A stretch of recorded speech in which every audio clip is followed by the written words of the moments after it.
ఈ రోజుల్లో అందరూ స్మార్ట్ ఫోన్ వాడుతున్నారు. వాట్సాప్ లో తమ బంధువులు, స్నేహితులు, ఉద్యోగులు, ఆఫీసులకు సంబంధించి పలు వాట్సాప్ గ్రూపులు ఏర్పాటు చేసుకుని రోజు ఆ గ్రూపుల ద్వారా చర్చించుకుంటున్నారు. కొందరు 1-2 కన్నా ఎక్కువ గ్రూపుల్లో మెంబర్లుగా ఉంటున్నారు. అయితే ఇటీవల ఆయా గ్రూప్ పేర్లు ఒక్కసారిగా మారిపోతున్నాయి. ఎవరు మార్చకుండానే స్టేట్ బ్యాంక్ ఆఫ్ ఇండియాగా మారిపోతుంది. ఇలా మీ వాట్సాప్ గ్రూప్ మారిపోయిందంటే మీ గ్రూప్ హ్యాక్ అయినట్లే.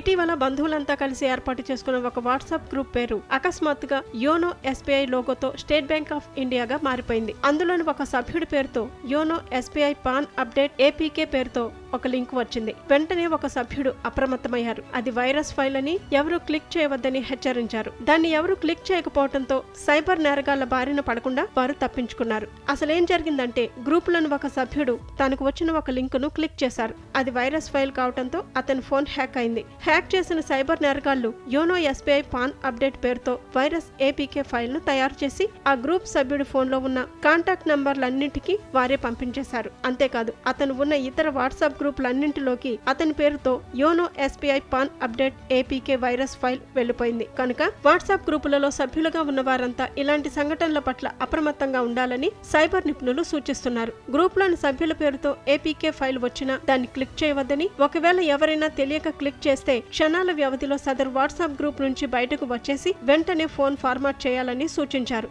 కంప్యూటర్ లేదా ల్యాప్టాప్ లో మీ బ్యాంక్ ఆన్లైన్ బ్యాంకింగ్ పాస్వర్డ్లు మార్చేసుకోవాలి. ఖాతాల నుంచి డబ్బులు పోతే వెంటనే సైబర్ క్రైమ్ పోర్టల్ 1930కు ఫిర్యాదు చేయాలి. గంటలోపు ఫిర్యాదు చేస్తే పోయిన డబ్బును వెనక్కి తీసుకొచ్చే ఛాన్స్ ఉంటుంది. బ్యాంకింగ్ కు లింక్ అయిన ఫోన్ నంబర్ కు వాట్సాప్ లేకుండా చూసుకోవడం ఉత్తమం. బ్యాంకింగ్ లావాదేవీల సిమ్ కోసం ప్రత్యేకంగా ఒక ఫోన్ పెట్టుకోండి. వేరే నంబర్ కు వాట్సాప్ ఉండి అదే ఫోన్ లో మీ బ్యాంకింగ్ లావాదేవీల సిమ్ ఉంచవద్దు.